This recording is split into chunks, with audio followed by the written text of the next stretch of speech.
আসসালামু আলাইকুম, শুভ সকাল বন্ধুরা, কেমন আছেন? সকালে উঠে আমি আমার ছাদে একটু হাঁটাহাঁটি করি প্রায় সময়। তো আমার ছাদ বাগানে কয়েকটা ড্রাগন ফলের গাছ লাগিয়েছি। তো এই ড্রাগন ফলগুলা বাড়তেছে না, ক্রমশই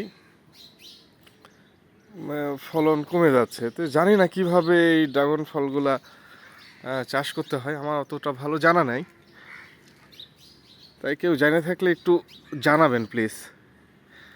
এই দেখেন এই ফলটা তুলবো আজকে।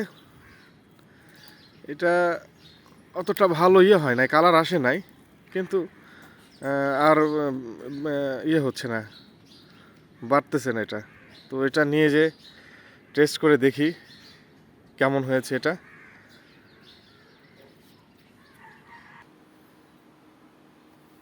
এই তো নিয়ে আসলাম, নিয়ে এসে এখন দেখি যে এটার ভিতরে আসলে কেমন হয়েছে।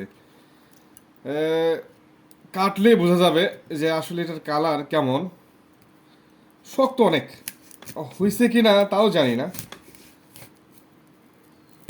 দেখেন, এই দেখেন, কাঁচা, এটা বড় হচ্ছে না। আর বড় হবে কিনা জানি না। তো যাই হোক, দর্শক জানাবেন যে আসলে ড্রাগন ফল কীভাবে চাষ করতে হয়, আমাকে একটু কমেন্ট করে জানিয়ে দেবেন যারা এই বিষয়গুলো জানেন। তো ভালো থাকবেন, শুভ সকাল।